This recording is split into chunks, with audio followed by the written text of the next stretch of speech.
नींबू मिर्ची हम लोगों ने केवल टांगी नहीं है, नींबू मिर्ची हम लोगों ने लगाई भी है, लेकिन एक चीज़ हम लोग नहीं लगाते हैं, हम लोग तेल। कितने बार आतंकवादी हमले हो चुके हैं, कितने बार कश्मीर अटैक हो चुका है। सवाल ये उठता है कि हमारी सेना को लाहौर से वापस क्यों बुला लिया गया। कल तक इनके नेता लोग राफेल जेट का थर्मोकोल का मॉडल देख के और टिप्पणी कह रहे थे कि हम लोग उस पर नींबू और मिर्ची टांगे हैं। वही राफेल जेट जिसको ये लोग 2017 से रोके हुए थे, नहीं आ पाया था। हमारी सरकार आई, राफेल जेट आया। आज जो कुछ भी हमले हुए हैं कल रात को राफेल जेट द्वारा हुए हैं। नींबू मिर्ची हम लोगों ने केवल टांगी नहीं है, नींबू मिर्ची हम लोगों ने लगाई भी है, लेकिन एक चीज़ हम लोग नहीं लगाते हैं, हम लोग तेल नहीं लगाते हैं। जिस तरह से 55 साल की राजनीति में इस देश को ख़त्म करने के लिए हमारे दुश्मनों का तेल लगाते चले गए अपने केवल वोट बैंक के चक्कर में, वो काम भारतीय जनता पार्टी ना कभी करी है ना करेगी। मैं बधाई देना चाहता हूँ अपनी सेना को, अपनी सरकार को, माननीय मोदी जी को, माननीय रक्षा मंत्री जी को, माननीय गृह मंत्री जी को कि इतना तगड़ा संदेश इन्होंने केवल पाकिस्तान को ही नहीं दिया है, पूरे दुनिया में हम लोगों ने संदेश दिया है कि भारत के साथ अब वो देश नहीं है जो पहले था। आज एक भारत एक मजबूत देश है, एक विकसित देश है। हम लोग इकोनॉमिकली सबसे ज़्यादा तेज़ी से बढ़ रहे हैं और हम लोग अपने नागरिकों की सुरक्षा के लिए चाहे देश के अंदर हो चाहे देश के बाहर हो हर कदम लेंगे। पूरे देश में इस बात की खुशी है कि हम लोगों ने बदला लिया। जिन लोगों ने निर्दोष हमारे नागरिकों की जानें ली थी, लोगों के मांग के सिंदूर मिटाए थे, उसको मुंह तोड़ जवाब हमारे देश ने दिया। लोग बहुत सी अटकलें लगा रहे थे, हमारी विपक्षी पार्टियां बहुत से आरोप लगा रहे थे, लेकिन आज तथ्य उनके सामने है। ये तो आप इस देश में जब से हम लोगों को इंडिपेंडेंस मिली है, किसका 55 साल तक राज था, उसमें क्या क्या हुआ आप लोग देखिए। मगर सबसे बड़ी दुख की बात यह है कि जब इसके पहले भी जब भारत में हमले हुए, चाहे सन 48 में हों, 62 में हों, 65 में या जब भी हुए हों, भारतीय जनता पार्टी और आरएसएस हमेशा मौजूदा सरकार के साथ खड़ी रही। देश को मजबूत करने की बात की, देश की अखंडता की बात की। अपने संकीर्ण स्वार्थ की राजनीति में हम लोग कभी नहीं फंसे।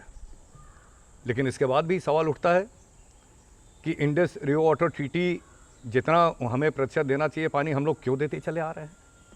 कितने बार आतंकवादी हमले हो चुके हैं, कितने बार कश्मीर अटैक हो चुका है। सवाल ये उठता है कि हमारी सेना को लाहौर से वापस क्यों बुला लिया गया। जब पाकिस्तान ने अटैक किया तो हम लोगों ने मुंह तोड़ जवाब दिया था, क्यों वापस बुलाए गए। सवाल उठता है कि इस तरह की नरमी हमारे जो दुश्मन राष्ट्र हैं क्यों हमेशा दिखाई गई। ये सबूत है कि यहाँ देश का ख्याल नहीं है लोगों को, अपनी अपनी राजनीति कैसे बची रहे उसके अलावा कोई और सोच नहीं है।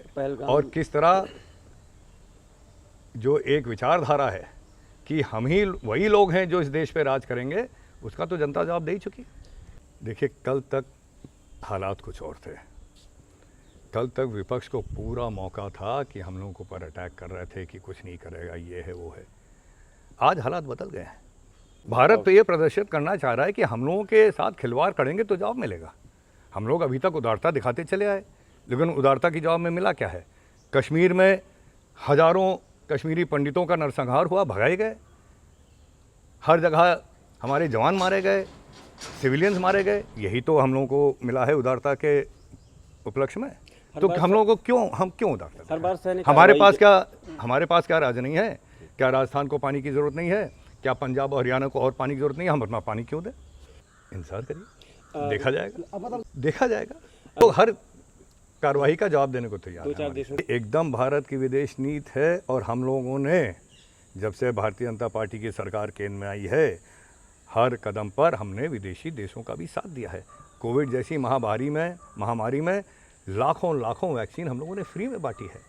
हमारे माननीय प्रधानमंत्री जी छोटे से छोटा देश भी हो तो वहाँ जाते हैं, वहाँ के लोगों से बात करते हैं। हमारे विदेश मंत्री जी भी लगातार दौरे पर रहते हैं। हम लोगों की विदेश नीति में बहुत बदलाव आ गया है।